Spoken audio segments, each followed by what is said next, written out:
ফ্যামিলির মধ্যে হয় এক ভাই উঠতে গেলে আরেক ভাই নেমে আমার কাছে মনে হয় একজন আর একজনের হয়তো কোরবানির মাংস নিয়ে ব্যস্ত আছে, তা সেটাই থাকা স্বাভাবিক। দর্শক যদি চায়, দর্শক যা চায় সেটাই তো হবে। দর্শক চাইলে অবশ্যই হবে। তুফান টু পরেও যতটুকু ভিড় হচ্ছে সিনেমা হলে, এটা তো আমি খুবই আশ্চর্যই হয়েছি যে সবাই তো কোরবানির মাংস নিয়ে ব্যস্ত আছে, তা সেটাই থাকা স্বাভাবিক। তাছাড়া আমার মনে হয় যে এই ভূমিকাটা অনেক কার্যকরী একটা ভূমিকা। আগে কতটুকু ছিল বা মাঝখানে একেবারেই ছিল না যে একসঙ্গে স্ক্রিন শেয়ার করা। প্রত্যেকেরই যার যার ফ্যান্স ফলোয়ার আছে।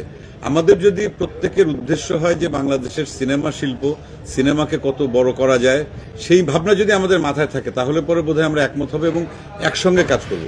যেটা হয়তো রায়হান রাফি আমার মতো আরো কিছু শিল্পীকে দিয়ে একটা সিনেমাতে একসঙ্গে কাজ করিয়েছেন এবং সেটা রেজাল্ট যদি পাওয়া যায় ঠিকঠাক মতো, আমার মনে হয় কি যে ভবিষ্যতে এটা একটা মানে কি বলবো উদাহরণ হিসাবে হয়ে থাকবে এবং সেটা আমাদের বাংলা সিনেমার জন্য অনেক ভালো কিছু হবে। কাজের পেছনে সবসময় কিছু মানুষ থাকে আর কিছু মানুষের অভ্যাসও আছে, মানে এটা বাঙালির একটা বৈশিষ্ট্যও বটে। যে কোনো কাজের কি বলবো মানে বিভিন্ন ধরনের এটাকে কি বলে সমালোচনা করা, এটা একটা আমাদের রক্তের একটা বৈশিষ্ট্য।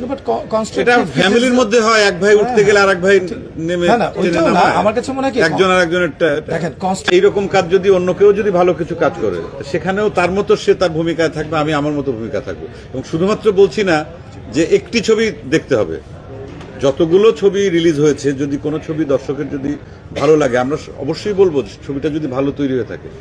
কারণ একটা ছবি দিয়ে তো আসলে সারা বছর চলে না, সারা বছরে তো বছর জুড়ে অনেক ধরনের, আর সবচেয়ে দর্শকের ক্যাটাগরি আলাদা আলাদা। এক এক দর্শক এক এক ধরনের ছবি দেখতে পছন্দ করে। তা আমরা সব দর্শককে যদি এক জায়গায় আনতে চাই তাহলে সবাইকে একসাথে এক হয়ে কাজ করতে হবে।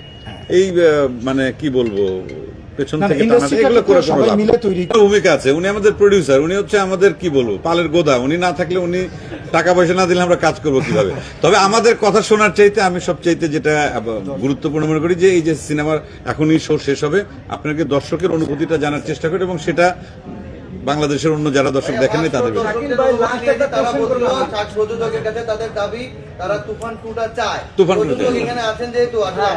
তুফান টু হবে।